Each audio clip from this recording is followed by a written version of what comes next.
and welcome to Power Hour. I'm your host, Veronica Valentino, and today we are discussing a health issue that impacts millions of people around the world, and often with them even without them even realizing it, which is really scary. So, insulin resistance. It's today's topic is important for everyone, and insulin resistance can affect men and women of all ages and backgrounds. Influencing energy levels, weight management, metabolism, heart health, and overall wellness. So today's conversation, it may provide valuable insight. So at Power Hour, we believe that education is empowerment, and understanding your health is one of the most powerful investments you can make in yourself. So joining me, as always, is my amazing co-host. Thanks, Veronica. We're so excited to be here with all of you today. Whether you're just tuning in for yourself, a family member, a friend, or simply to learn more about metabolic health. Wow, mouthful today. Yeah. You're in the right place. Insulin resistance is becoming increasingly common, yet many people don't know what it is. I didn't know what it was. Me either. What causes it or what they can do about it. So that's why today our conversation is really important. And you know what? To help us better understand this topic, we're joined by a very special guest. Yes, Robert Ferguson. He is a clinical nutritionist. Robert has dedicated years to helping people understand, the connection between nutrition, the lifestyle, and, overall health. And today he'll be sharing practical information that can really help all of us make more informed decisions about our wellness. So welcome, Robert. And go ahead, Renee. Oh, well, and most importantly, we will be sharing real world information and practical tools that you can begin applying in your everyday life, because better health starts with understanding what's happening inside of your body.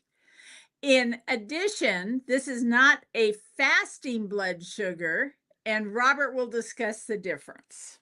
So grab a notebook, invite a friend, join this conversation, and get ready for that informative and empowering episode. Because you know what? Knowledge creates change, and every positive step forward matters. So, welcome to Power Hour. Let's get started. Robert, we're going to bring Robert in here now. And Robert, for those hearing this term for the first time, what exactly is insulin resistance, and why should everyone be paying attention? Okay. Well, it's good to be here. Thank you. And all of those who are watching us live or the replay, great to meet you. Insulin resistance. Well, one, there's a hormone called insulin.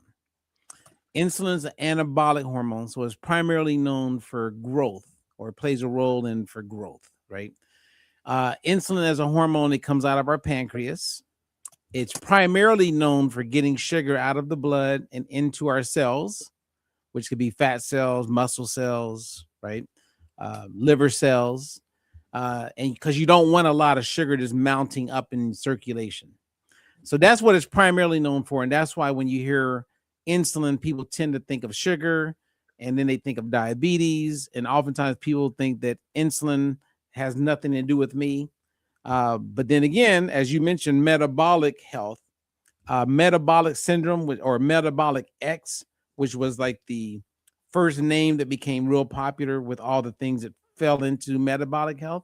Mm-hmm. But the original name was insulin resistance before it was called metabolic syndrome.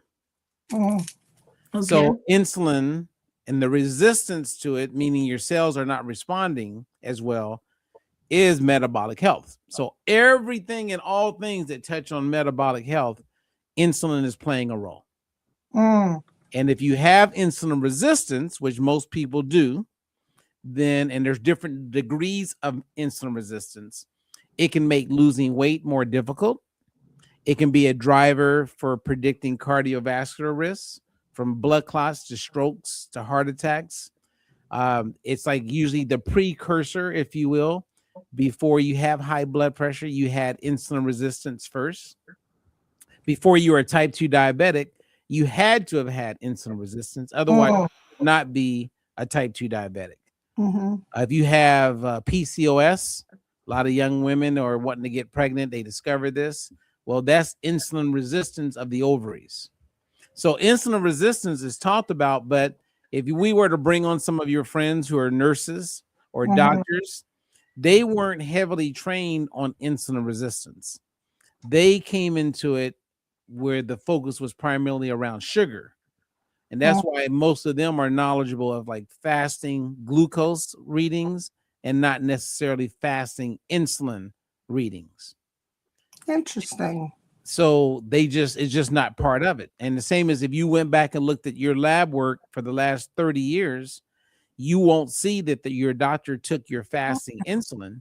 They No, not did at your all. fasting glucose, but not Yeah. your fasting insulin because it's not part of the indoctrination system. So, Yeah. so why are so many people hearing about this insulin resistance compared to 10 to 20 years ago? Well, because people are waking up, we have more Mhm. social media opportunities. People can Mhm. kind of like voice out. You have people with different opinions that are voicing their opinions. And so the truth starts to show up. And when you got people that start to realize the basics of insulin resistance and how it's something that happens before you're a type 2 diabetic, then the obvious question for some of us is like, well, why are we just now looking at insulin resistance when that could have been the reason why I became a type 2 diabetic? Right. Mm-hmm.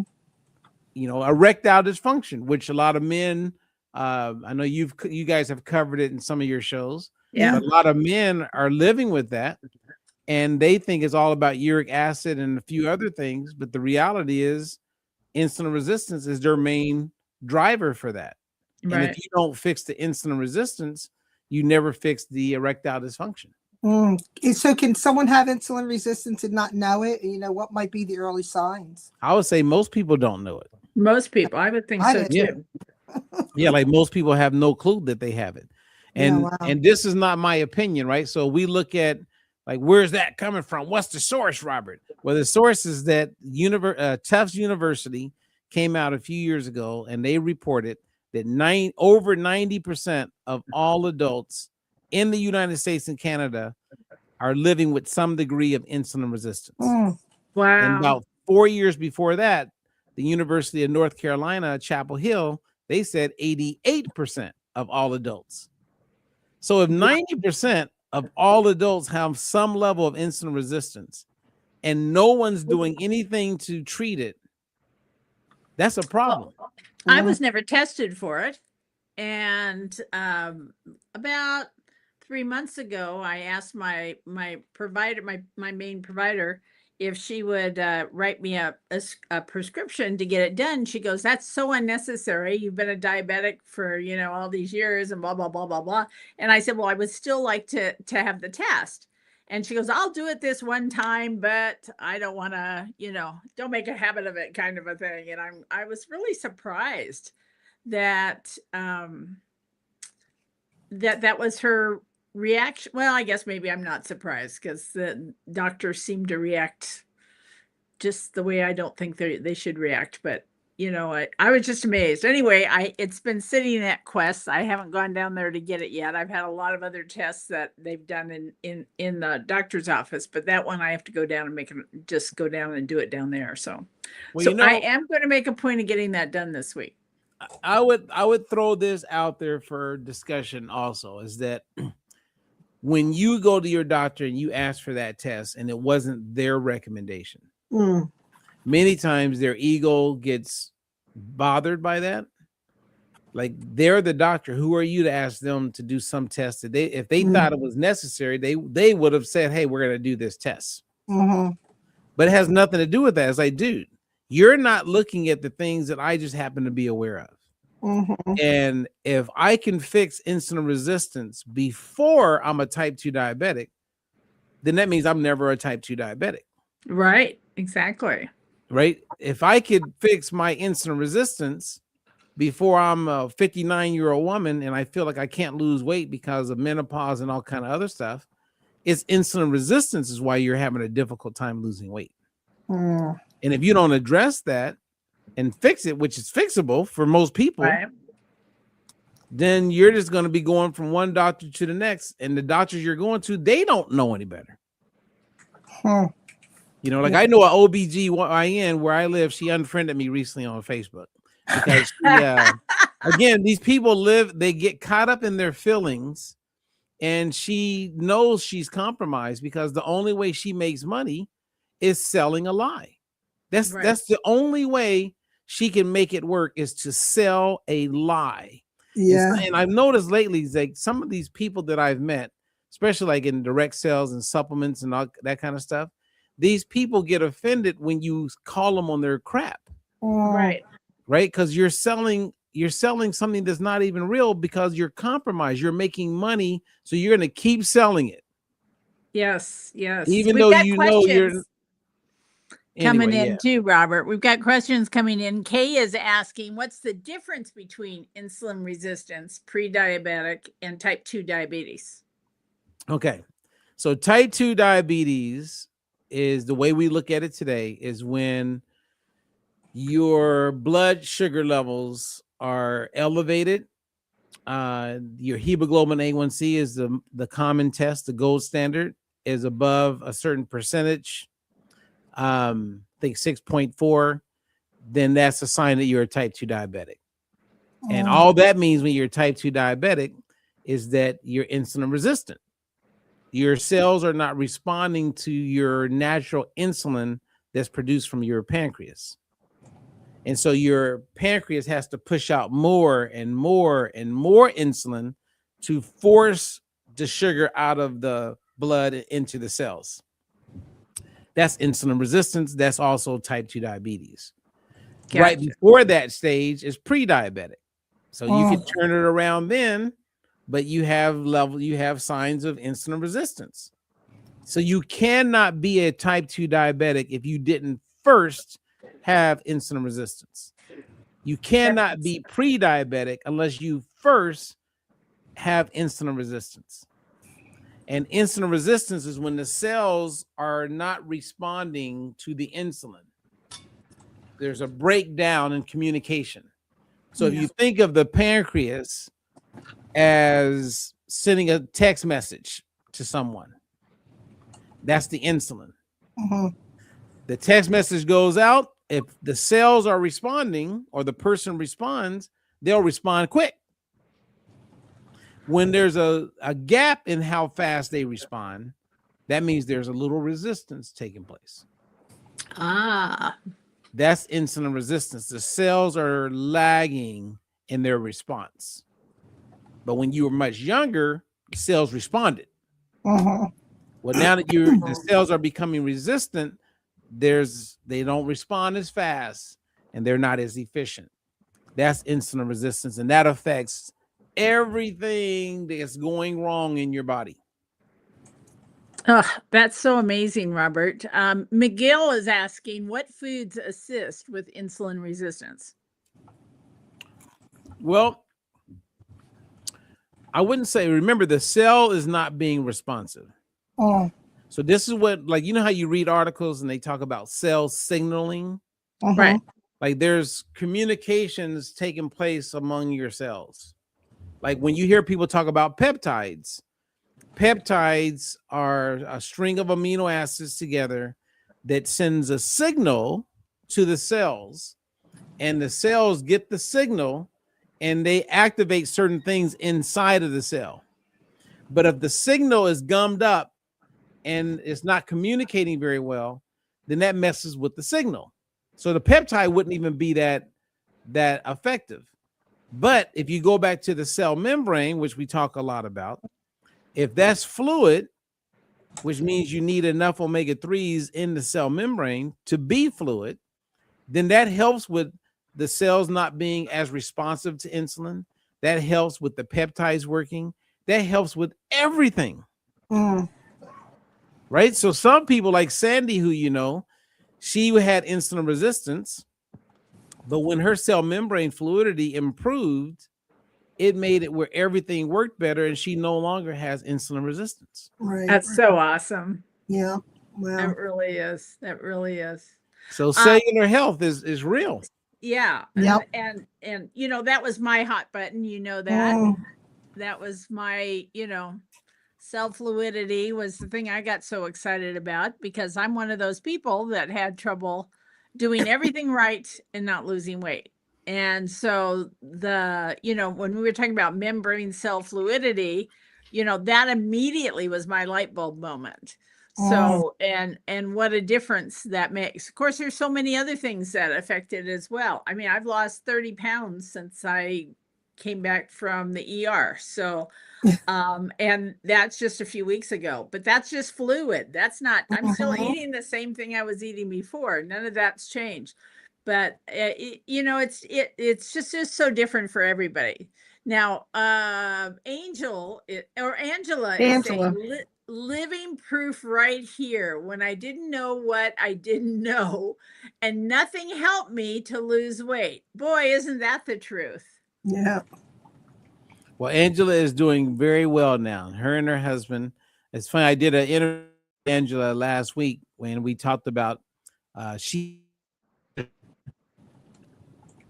and they both are alive today, Yep. and they've learned a lot. And now she's starting to share what she didn't know. That if more people knew, they could reduce the risk of having a stroke. Mm-hmm. That's Right. so awesome. So, like, real quick, if you don't mind, let's bring up my Yep. slide. Yeah, absolutely. Okay. So in this slide, as you can see, the bottom, it says that's the impact of improving metabolic health. Okay, better health, longer health, more living. So in the study, right, and there's quite a few studies out there on women's health initiative, 160,000 women over 20 plus years, and this is what we've learned. Okay, now this is a insulin resistance. We can come back to this, or your fasting insulin levels. But I wanted to highlight this. So this is when they look at real predictors of cardiovascular risk. So that includes blood clots, strokes, and heart attacks. At the very top, the number one predictor is insulin resistance. Wow. The number one thing your doctor doesn't check is your fasting insulin. Right. And So don't what forget, else is, I mean, don't confuse that with fasting blood sugar, because a lot of people think, oh, fasting insulin. Why have my fasting blood sugar done? Yeah, they Right. think they do, but they don't. Yes. Right. So we're talking insulin. And ideally, what you want is you want to get both your fasting insulin and your fasting glucose done at the same time. And when you have those two numbers, there's another thing that you can look at. It's called a HOMA IR. And that is where it's a formulation, and you can look that up online. There's a whole bunch of what they call calculators. You put in your fasting insulin, you put in your fasting glucose, and then it will give you your insulin resistance number. Oh, wow. Okay. So that's another quick and easy way. So like when I was doing work with Sandy, at first we didn't have her fasting insulin, and then later we got it, so we could do that marker. And there's other formulations, like I've mentioned, that you can take your fasting triglycerides and divide it by your HDL. And if that's 1.5 or higher, that's also a sign that you have insulin resistance. Wow, that's amazing. So what do you call this? Because Miguel's there, right? And Miguel, who we know, let's say he wants to help people and he wants to raise awareness on how to improve health. And let's just say that insulin resistance is a precursor, it is a predictor of cardiovascular risk, which we know it is, but let's just all say that. How do you get people to hear you? How do we get Miguel do you understand this to the point that you can actually share it with people, or is it just information for the moment and then we just all go back to our regular lives?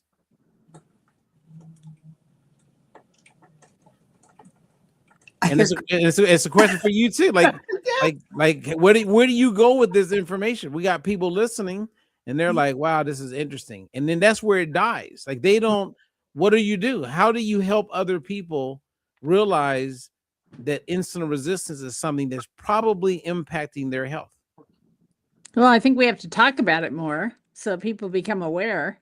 I think, if it's never talked about, then there's no knowledge being shared. So you've got to Mhm. start somewhere. So, we're doing that a little bit today, and hopefully people will take some kind of action from what they hear today. Okay. All right. Well, so let's go backward to a couple myths. You ready for this? Okay. Yeah. All right. Yes. So fat cells, do they live forever? What do you guys understand about fat cells? Feels like they live forever. Oh, fat cells. Because all right, I'll just share with you what I've heard over the years, and I'm not saying this is true or that it's not true, Okay. but I've heard that hey, once you get a fat cell, you got it for life. Once you get a certain age, that's all the fat cells you have. They can grow, but they'll be with you for the rest of your life.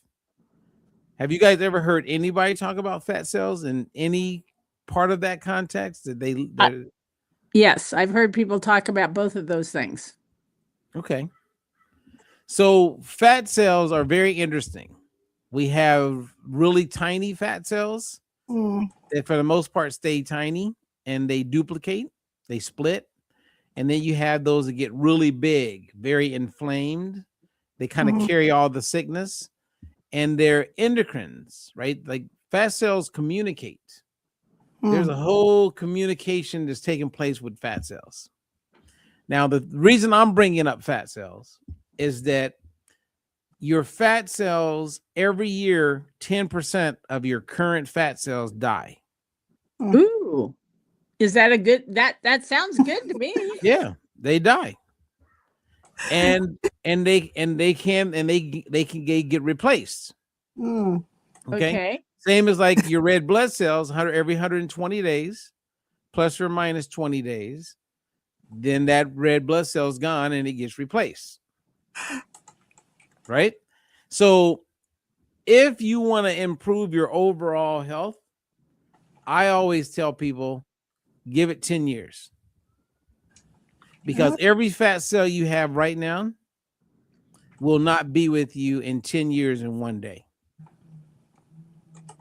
So how you wake up today, how you eat today, what you do today, 100% is day one for how you can be a new person in 10 years. And a lot of optimizing health is the environment that we create inside of our body.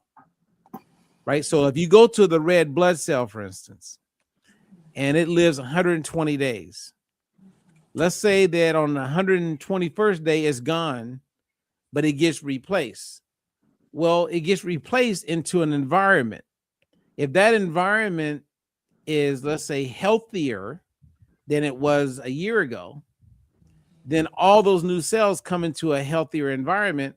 And then that means you have reduced risk of all the negatives that could happen when the environment wasn't healthy.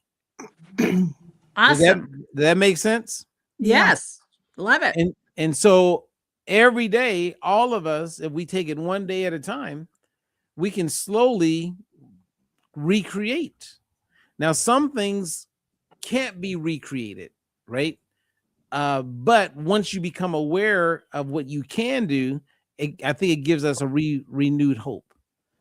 So, for instance, if we go back to omega-3s, and having proper amount of omega-3s is one thing you can do to position yourself to improve your insulin sensitivity, which is the opposite of insulin resistance. Okay, so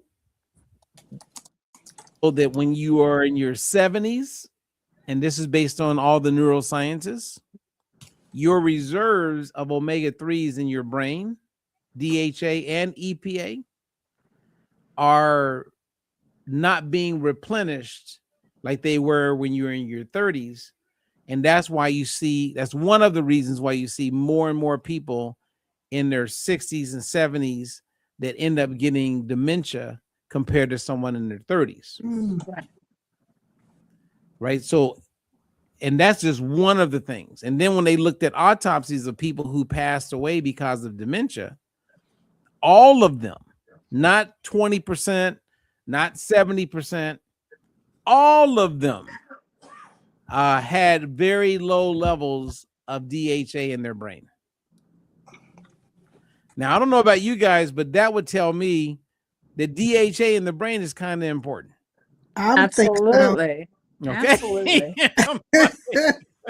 I mean, you can't make this up. Right. I mean, it is what it is. We have a question on fat cells. Michelle's asking, is there a difference between shrinking fat cells through a healthy lifestyle changes versus removing them through procedures like liposuction? Well, you know, isn't it like God is amazing, because the human body, like when people get liposuction, those fat cells, you may remove them physically. Inside your body, they get replaced. Really? Yes. Yes. Wow. I mean, think about, I mean, I know that could sound like I've already removed it. Well, that's the same as when one dies. Yeah. It gets replaced. So what is the environment like when those new fat cells come into the picture? When those new fat cells come into the picture, are they bigger and fatter? Well, some of them, like I know that people on GLP-1 drugs, Yeah, their fat cells, they get more of them and they're smaller. As soon as they come off the drug, the enzyme that's keeping those fat cells small is not there, and then they grow rapidly. Wow. And that's one of the reasons why you see a major rebound of a person's weight. Wow. It's really scary. And they don't talk about that. No. You forget, if I'm going in for liposuction, I mean, I never had liposuction, but you know, the doctors are not talking to you about, you know, your fat cells coming back bigger and you know, stronger than ever. You know, and think about that's because they get you back to do it again down the road. Yeah, and that's just part of the deal. But yet, they're still going to get it done. That's just the way it is. Oh God, you know, because I mean, I get it. But fat cells, we can make them smaller. We can eventually they're going to be gone. And you just want to constantly create an environment that's going to help you not have fat cells that create problems. Right. So keeping the inflammation down is an easy thing we can do. And doing what you can do to reduce the risk of resistance or begin reversing it is key. Yeah. And the way you do that is you eat in a way that reduces insulin being circulated in your body. Wow. All right. So if we're talking about insulin, right? Then I'm going to assume everybody would go, all right, so wait a minute. How do you become insulin resistant? I mean, that'd be a good place to start. But I'll answer this question first. Okay. Carla's asking, what are some symptoms people most often dismiss that may actually be related to insulin resistance? Waist measurement, excess body fat in the belly, skin tags that start to show up around your armpits, behind your neck, discoloration of your skin. Those are signs of insulin resistance. Low HDL is a sign of insulin resistance. You're fasting insulin, seeing that as a pretty good sign of insulin resistance. High blood pressure, or if you're starting to have problems with that, insulin resistance. So, I mean, there's a lot of reasons that, a lot of food plays a role in it too. Absolutely. Right? But the three main causes of insulin resistance, drum roll, number one, write this down. Inflammation. Okay, and inflammation can be, I could smoke cigarettes and create inflammation. I could breathe in gas when I'm pumping my gas. That plays a role with inflammation. The pollution, what we're exposed to, all of that is inflammation. Mm-hmm. So inflammation eventually can cause a person to experience insulin resistance. Number 2 is stress. Okay, Stress. Stress is real. Stress, you have cortisol, right? The stress hormone, Yep. epinephrine. That means more sugar floating in the body that you don't need. So stress can play a huge role in causing insulin resistance. Mm-hmm. And you'll have people that, there's people, the thought around insulin resistance, they say, does it start in the fat cell? Does it start in the muscle cells? Does it start in the liver cells? It's kind of divided, but regardless, to me, at the end of the day, if it starts, it starts. So whether it's your fat cells or your liver cells, insulin resistance, you don't want it to start. Right. But the number one way is how we eat. Is that number 3? Yep. Yes. How we eat. Okay, just putting it in the chat. And one of the number one things that I believe is why more people have insulin resistance today than ever in history is we went through a phase where people were eating every 2 to 3 hours. Mm-hmm. We got in the habit of snacking in between meals. We got in the habit of eating meals that were far from nature, so more processed foods. All of that plays a huge role in what drives insulin resistance.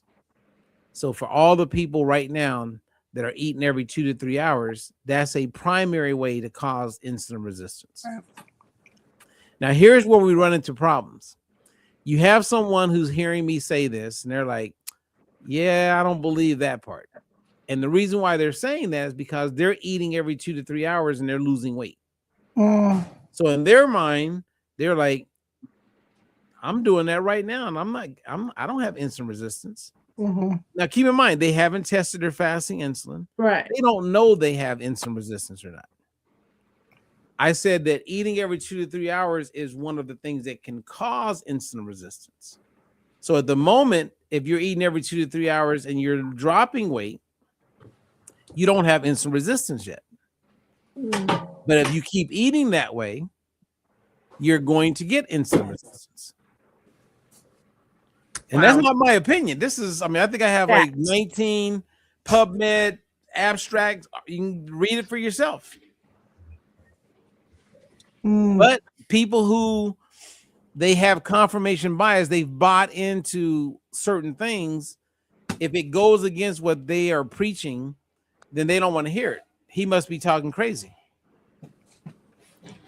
Cray. Cuckoo. Yeah. Okay, well, Jody's asking, many people struggle with stubborn belly fat. Is there a connection between abdominal weight gain and insulin resistance? I think we already said yes to that, right? Yeah. Yes, and we would say yes again. Yeah. Yep. 100%. Cortisol is playing a role with that. Stress, right? How you exercise, how you don't exercise could be playing a role with that. There is a way to get rid of belly fat. The challenge is, do you have the mindset to do what is necessary to get rid of it? Yeah. Not everybody has the mindset. And this is where what comes into play is, let's say you take someone who's 63, they got some serious belly fat right now. Let's say it's a guy, but when he was 17, he was all-American athlete, but life. He ended up gaining some weight. Somewhere in him, he's got the mindset. Yeah. So if you can tap into that mindset, get him some momentum, that person will fall into it and you'll see a major transformation. But if someone never had the mindset, right, ever, then that's a little bit more challenging, because you got to get them to discover something they never knew was in them. And I believe it's possible. I've seen it, but it takes it's some work. Yeah. but it's in there. I think we all have a giant inside of us. I I believe agree. it. Absolutely. Didn't Tony Robbins write a book called Awaken the Giant Within or something like that? Yes, he did. Yeah, that was a good book. I think I have all his DVDs. Oh my God, DVDs. Do we still use those? Well, you know, like it's funny because you have a book like that, right? Or Celestine Prophecy or The Power of Now, right? Think and Grow Rich. You have these books that have been around forever, ever, and ever. If they were powerful when you read them back then, they'll be powerful when you read it today. Absolutely. They're ageless with the message. If it Yep. if it hits you at one point, and I always, that was my thing, to stay in that positive mindset, was to, click back into making sure I was surrounded with that information, and, not listening to the negative garbage that was out there, to keep me in a safe place so that I could move forward. Didn't feel like I was always falling backwards. And I feel like it was very helpful to keep me in the right frame of mind the majority of my life. Nice. Okay. Well, any new questions coming in? We do. Let's see. Okay. Go ahead, Renee. Okay, Michelle's asking, is there a difference between shrinking fat cells through healthy lifestyle changes versus remove? Oh, we already talked about this one. Oh, wait a minute. All right, I hit the wrong one. liposuction. Sorry, I hit the wrong one. No problem. That's right. We like answering the same questions again and again. Yeah, it's okay. Somebody might have missed it the first time Here, around. here, let's put Sandy's post up there. Okay, Sandy said she had a light bulb moment on the 10 years of a fat cells. That answers a lot of questions. I agree. I agree, Sandy. Seriously, because 21 years ago is when I decided to get on the healthy bandwagon. Mhm. And so I've had a couple of those 10-year cycles going on. So yeah, things do change in your body for sure over the years. I have to say this. Well, when I was out in Vegas, and this was years ago, and I was out to dinner with Renee, and I believe her husband was Michael. And I have to say this because where you were back then, with all due respect, I remember like, oh, we're going out to eat again, right? She's like, it takes a lot to keep this weight up, and she did. And it takes a lot to maintain this big bod, for sure. That has always stayed with me. Well, it does. People say, oh my goodness, how did I get like this? I knew how I got like that. I ate like a crazy person, I knew exactly how I got that way, and pretty much I've fallen in the fat category my entire life, except for 5 years of my adult life. And I prefer plus to non-plus, but I want to do it in a healthy fashion. So I don't have to be super skinny, but I want to have my body be healthy. That's my main concentration 20 years later. Yeah. But yes, I've known Veronica for a very long time. So she's been through all those cycles in my life for sure. Hey, pretty funny. and I don't know if you guys are seeing this question, but Dina had a question on Facebook. Okay. So what about people that do intermittent fasting? Yeah, that's a good conversation to have, because we know a lot of people believe in it. A lot of people are doing it. So Robert, share with us some information on that, because I have a couple friends that tell me that's what they're doing right now. Okay, so before I answer that, you want me to answer the one that's on the screen? Yeah, go ahead. Sure. Cal is asking, is insulin resistance actually a symptom of a bigger problem, or is it the problem itself? It's the problem itself. Okay. Insulin resistance drives metabolic dysfunction. Every cell in your body, every cell has a receptor for insulin. Brain cells, bone cells, muscles, every cell. So insulin does different things with different cells, and it primarily is framed around energy. So it's a storage hormone, meaning with insulin, you gain weight. Without insulin, you can lose weight. So when insulin is not present, the fat cells can release fat and the fat can be burned or oxidized and be gone. Mm. If insulin's there, the fat cell will not release fat. It does not, will not. That's biology, that's physiology. So just knowing that says a lot. Okay. All right. You were going to ask her the fasting. The fasting insulin? Yeah, the intermittent fasting question. Yes. So intermittent fasting. So let me preface by saying I have no problem with fasting from a spiritual standpoint, fasting periodically, maybe even a political fast, right? People have done that. They said, I'm not going to eat until somebody's freed. Okay. To each his own. Uh-huh. But the primary reason why people do intermittent fasting is because they don't know how to eat. Mm. If you don't know how to eat, what you look for is some type of structure. And it's the structure that they're giving credit to.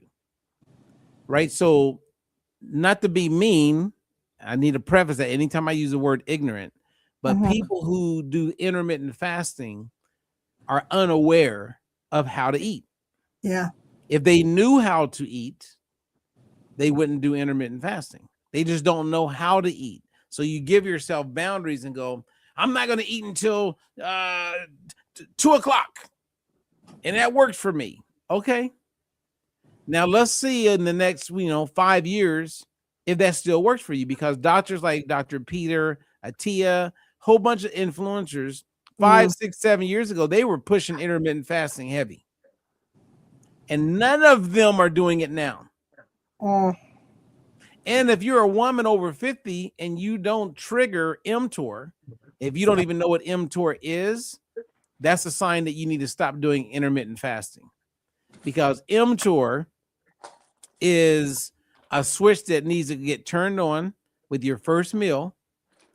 And if it doesn't get turned on, you run the risk of giving up skeletal muscle. So keep doing intermittent fasting or start asking questions, go down some rabbit holes, look into it, and you'll come to the truth. Or you can go to someone like me who's done it for 31 years. I can save you time and energy and give you the proof. Right. But what happens, Veronica and Renee, is people sometimes they don't want to know the truth. It's like they fall prey to what Dr. Phil used to talk about. It goes, you just say, do you want different results or outcomes, or do you want to be right? And most people prefer to be right. So true. So true. Thank you, Dr. Phil. Yeah, we see that all the time.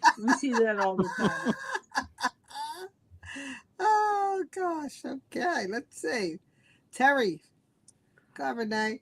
Terry is asking, is insulin one of the most powerful hormones in the body that people know the least about?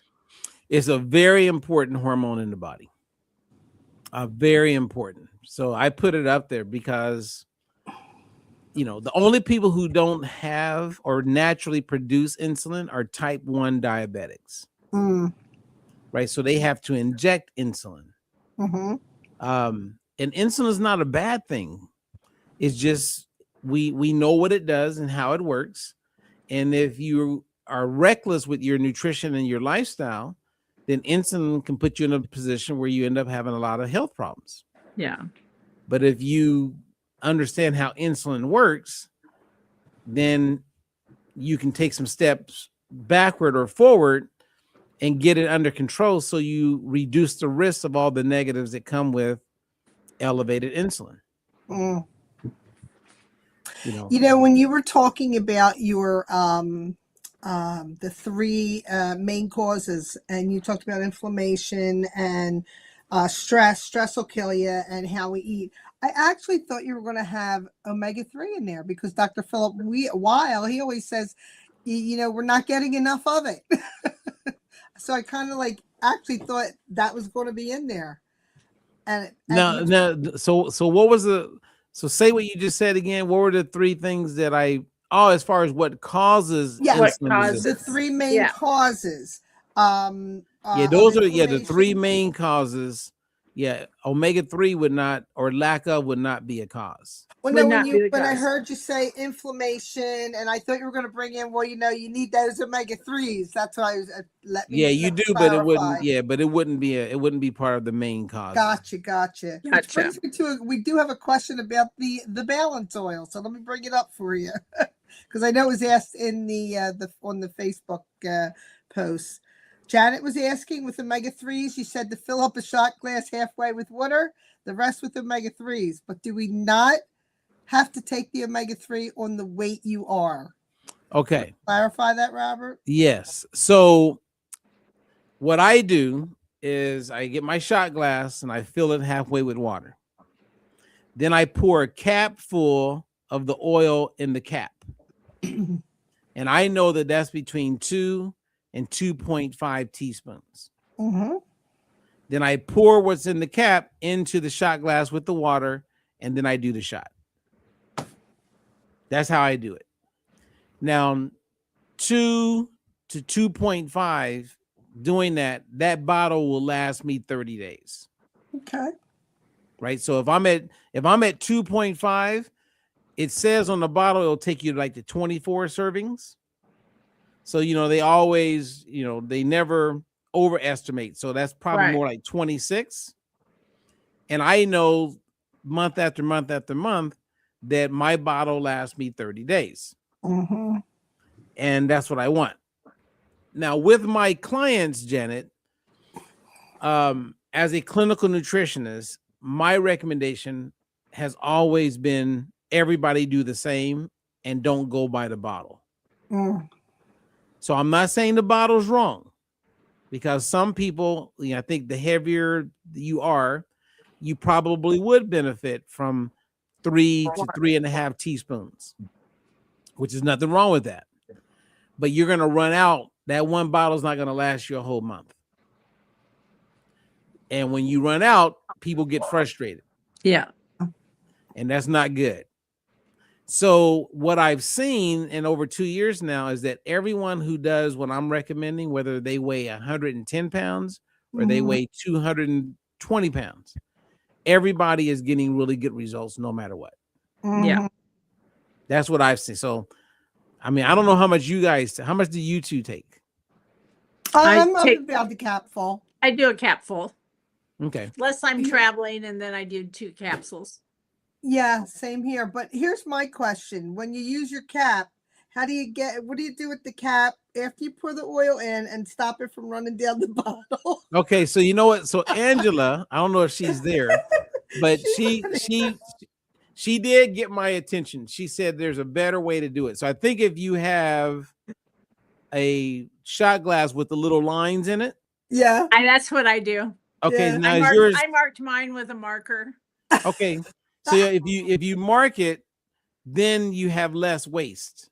Yeah, true. Right? Because you Yeah. can pour directly into the shot glass. Into the water. Yeah. Yep. I do And the so- water line, and then I do the oil line from doing the capful to find out where it was, and then I have a Sharpie marker on it. Yeah, that's what I do. Okay, now so I would say that what Renee and Angela are doing probably makes the most sense. Because I couldn't stand the oil running down the side of the Yeah. bottle. It made me crazy the first That's time. why I started eyeing it, and I'm like, oh, what the heck? Yeah. So, but I do, and I'm still stuck. So I'm gonna need to put a lot of energy into changing the way I do it. Yeah. Well, here's another thing. I started taking the X Gold. Okay, so that has they actually give you a little cup that has 8 milliliters on it. So, all right, what is 2.5 teaspoons in milliliters? And I started using that because I was actually eyeballing it. Now, And then I isn't put that 10 milliliters? Is that accurate? It goes up to 10. Yeah, Okay, so 10 would be 2.5 teaspoons, wouldn't there it? you go.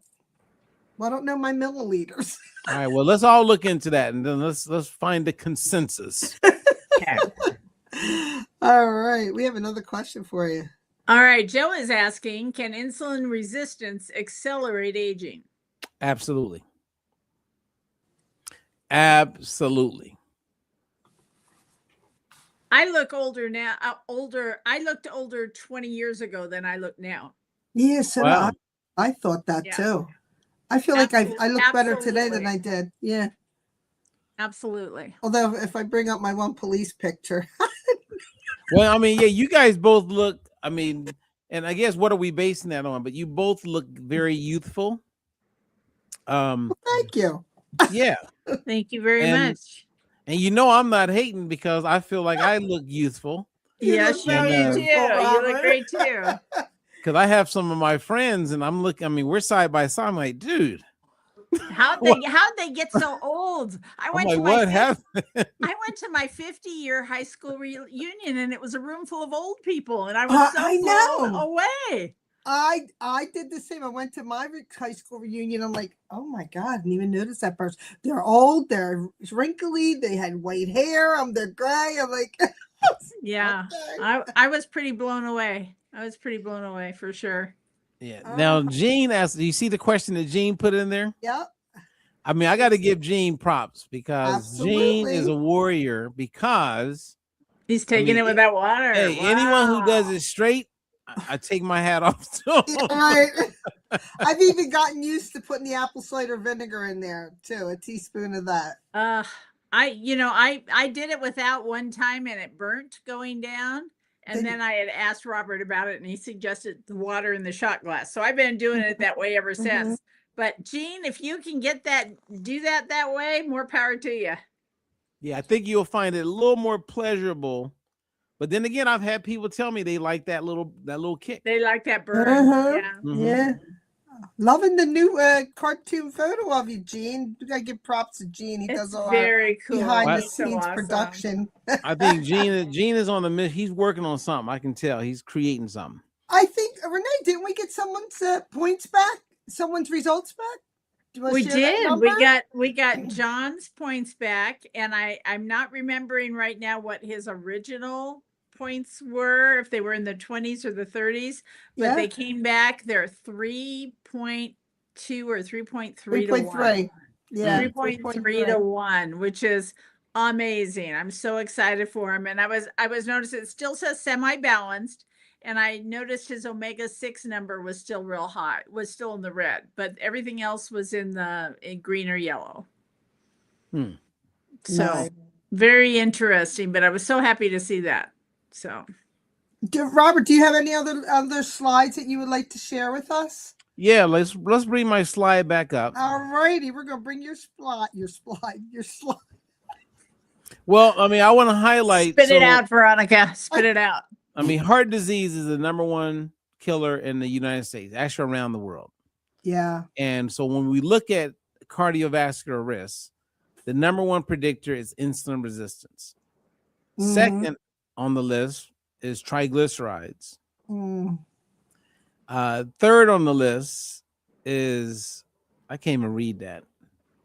Apolypoprotein B? Yeah. Apolylipoprotein. ApoB, yes. Yeah, okay. I don't even know what that is. And then HDL, cholesterol. Right. LDL. Well, your ApoB is more important to look at that number than your LDLs. I never even heard of that before. I haven't either. What is it? Well, they should be phasing out LDLs and looking at ApoB. ApoB looks at all of the smaller particles that that lead to the plaque buildup.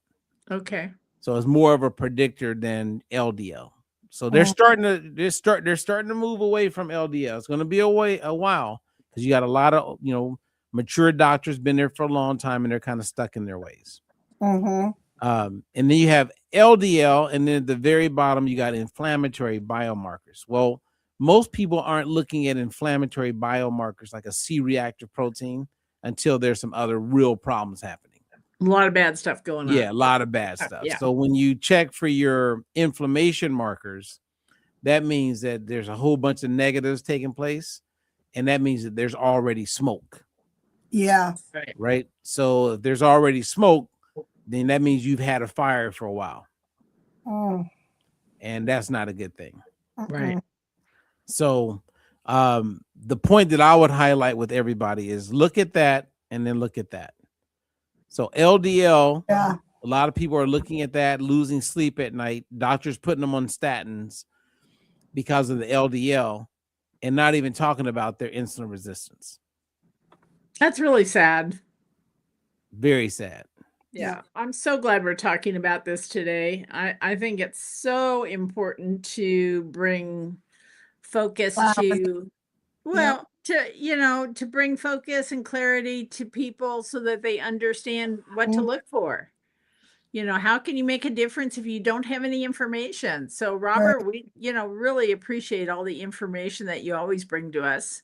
And of course, at your dietfreelife.com website, they can type in the search button and probably find any information that they're looking for. It's amazing what a tool that is for people to get, good, true information and statistics. And it's just, it's wonderful that you have that up there for everybody and you take the time to participate with all your customers and patients and people that follow you. And we just appreciate you so much. Oh, thank you. Well, I did have one video that I want to play for you guys. Yeah. Oh, awesome. Definitely. Now, this is Dr. Robert Lustig, and I'm going to let him explain, but listen to the key words, and I may play it again, but you can go ahead. Okay. You can see his video, Veronica. You can bring it up. Okay. No weight gain without insulin. You gotta get the insulin down. And so once I learned this, I changed my clinic practice completely. Yeah. And instead of being a weight loss program, it was an insulin reduction program. Yes. Get the insulin Yes. down any way Hallelujah. you can. Yeah. You can eat 10,000 calories and you'll lose weight. Absolutely. Right? But if you eat very little and you have high insulin, you're going to store all that fat. Wow. Okay. So I'm going to go back and I'm going to play it again. I'm going to pause it and then share with you guys additional information for each point. Okay. Perfect. All right.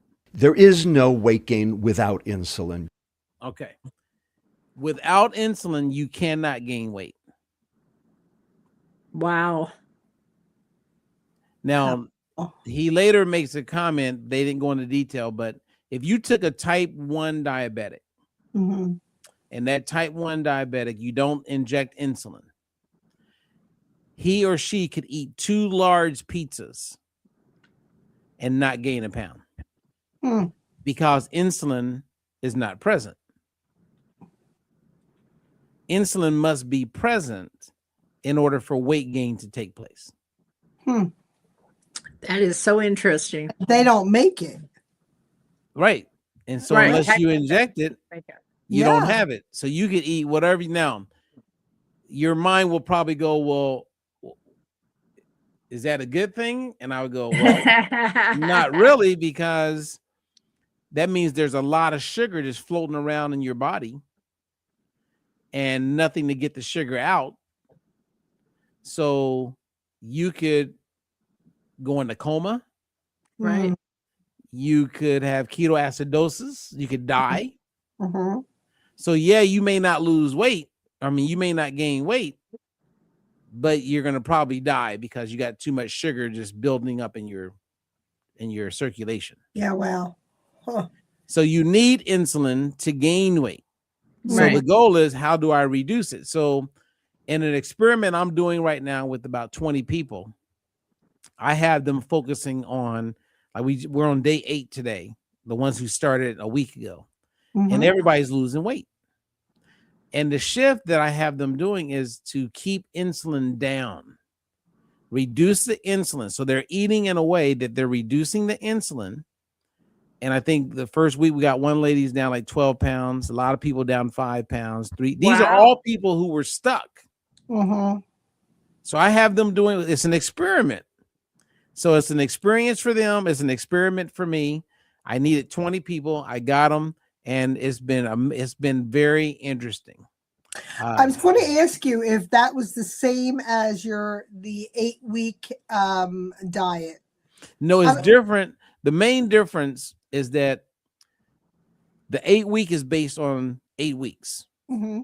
This one, I wanted to remove a timetable, and I wanted it to be based on what you want to achieve. So if a person says, I want to lose 100 pounds, That's where we focus. It's 100 pounds. It's not 8 weeks. It's not a year. It's not Gotcha. 6 months. We remove the target date, so we remove that pressure. Right. And now every day we're just reinforcing and redoing the things that we believe is working and that they can duplicate. Mm. So it's a little different twist, but you know what? I'm enjoying every second of it, and I'm actually doing a lot of it with them. So we're documenting everything. I'll give you an example. Okay. And if someone who doesn't hear the whole context of what I'm about to share, they'll Right. just assume that I'm talking crazy. Okay. All right. So let me see. I'm just going to remove this and then we'll bring it back up. Every day for the first 30 days, I have a document, and I'll send this to you if you guys want to experiment with it. Oh, love it. I'm That'd be great. actually Every mad day- that I didn't get in on it. Every day when they wake up, they weigh themselves. Okay. So they write down the date and what they weigh Okay. every day. Mhm. And at first, people were like, this is driving me crazy because your weight could be up a pound, it could be down a pound, it could be up Mhm. 2 pounds, could be down 3 pounds because water fluctuates. Mhm. And what I'm teaching them is to get motivated on the trend, and you dictate the trend, meaning the more water I drink today, the less water I will hold and the lower my weight will be on the scale. Gotcha. Okay. So they know if I don't drink enough water today, my number on the scale is not going to be good Right. because whatever they eat, their body's going to hold on to that water. Gotcha. So doing that has been fun because people are seeing how everything is trending and how everything is working itself out. Love it. How much water are you recommending? Well, the first goal is drink enough water that your urine is closer to clear, Yeah. because depending on where they live, humidity, some people need to drink more water.